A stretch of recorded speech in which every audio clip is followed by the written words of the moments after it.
West Virginia's made a hire, my friends. West Virginia has hired Rich Rod. Rich Rodriguez, who came within an eyelash of taking West Virginia to the national championship before losing a game that I will not even mention for the sake of West Virginia fans, because I understand K-State has its own in 1998 Texas A&M. But I don't love this hire. I don't love this hire for the same reasons that I didn't love the Scott Frost hire at UCF. But I will say, I will level with you, Mountaineer fans. I think there are reasons to believe that this is better, less risky than what UCF did with Scott Frost. I will say that. And I would also add that other hires we're seeing across the country right now are showing why, one, this may have been necessary, and two, relative to the field this year of teams making hires, that this hire looks better. So that's my compromise for you, West Virginia fans. The easy part of this is, this is going to be a repeat of some of what I said with Frost, but the stuff I don't like about it, I don't like going with the nostalgia hire.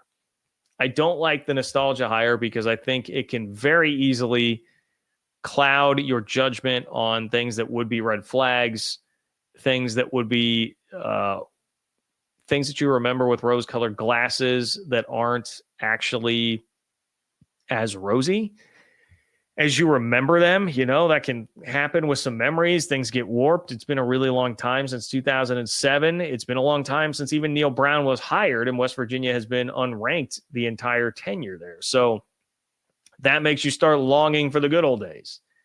That will change things.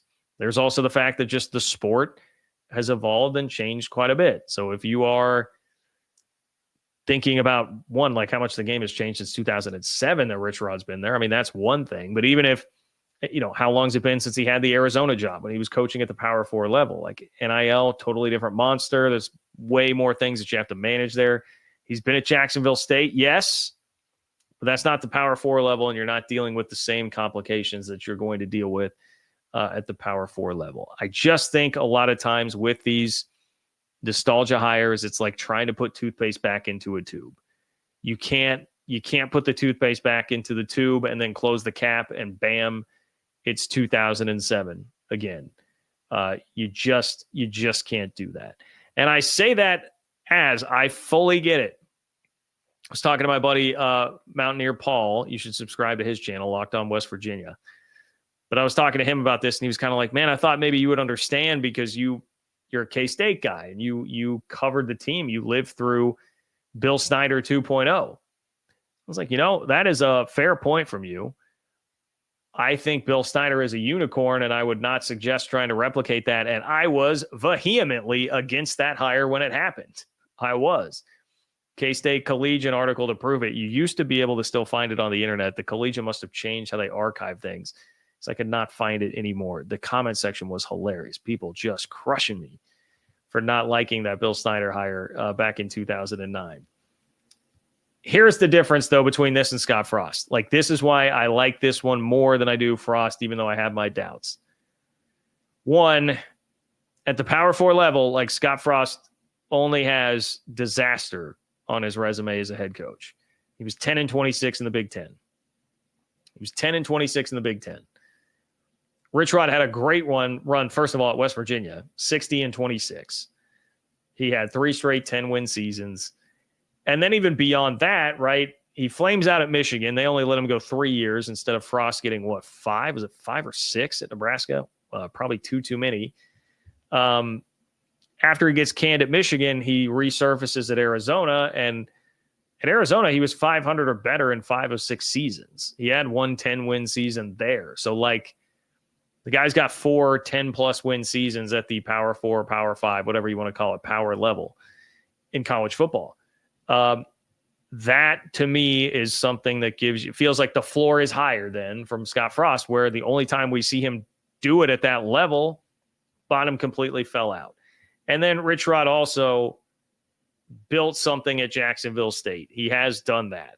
I still would say a part of the reason that I have my reservations about this, like, okay, all those things are on Rich Rod's resume that I just listed off there. Why has nobody been coming after him?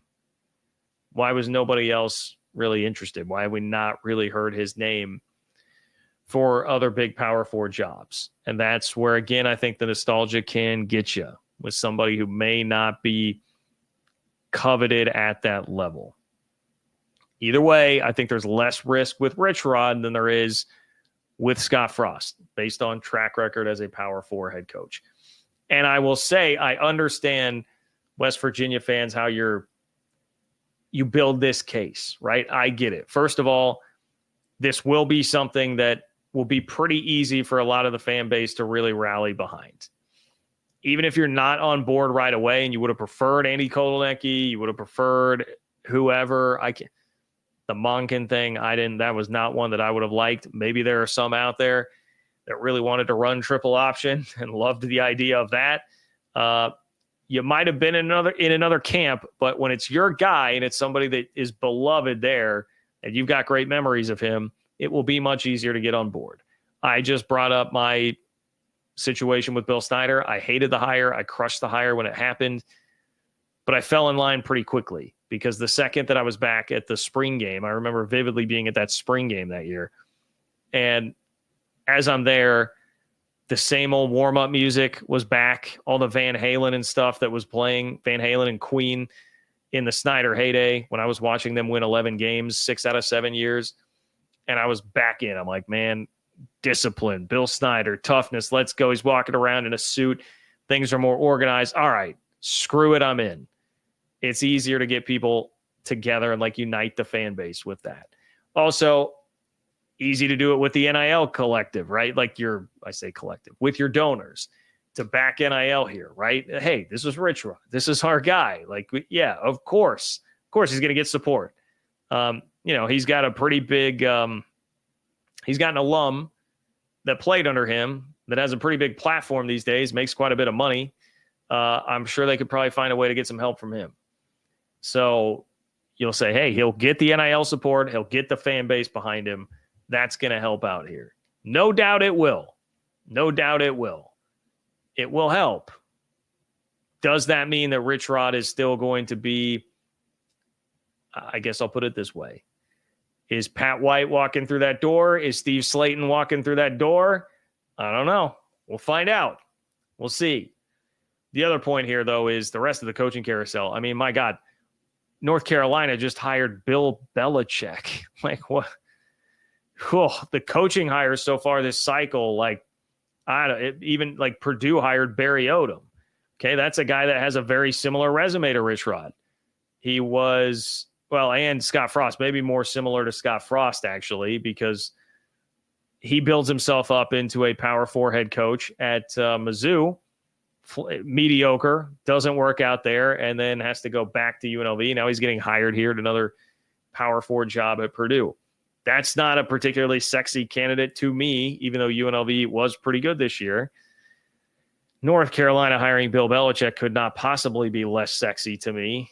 And the report that I saw the tweet earlier, maybe I should make sure this is confirmed if it's an actual report or just a rumor. 3 for $30 million being the contract there. You're going to pay Bill Belichick $10 million. I don't know. That has much more disaster potential than Rich Rod. I will tell you that. I would agree with that. That is much more disaster potential than Rich Rod. So I get it. I understand West Virginia fans. There's also this thing working against you that is like, hey, if you want to hire an Andy Kotelnicki, I would imagine that Kotelnicki would say, well, hey, I'm in the college football playoff right now. This is a pretty big deal. Like, I can't bail on these guys, and we may be playing for a little while. We're going to be a heavy favorite against SMU in that first game. Like, I'm probably going to be tied up until at least the end of the month. So I can't just bail and do it right now. And at West Virginia, you're saying, well, dude, the portal, like, we gotta get this rolling, man. It's portal season. We need a coach now. So some of this is the calendar in college football works against you, and it can force your hand into some of this. So that could have hurt with who I think out of all the names that I saw, even down to like Brian Hartline at Ohio State that I saw today, of all the candidates that I saw, Andy Kotelnicki would have been my favorite. If I were a West Virginia fan and I wanted the best for my program, that was my favorite, but it's hard to do when he's in the playoff. I get it. I do get it. I worry about the downside of this, and then if that happens, Rich Rod's ruining some legacy there at West Virginia, and how down in the dumps will the fan base be if you bring back conquering hero and it doesn't work now here. There's a lot of downside potentially there. If it were like an Andy Kotelnicki or a John Summerall, it would be easier for me to get on board.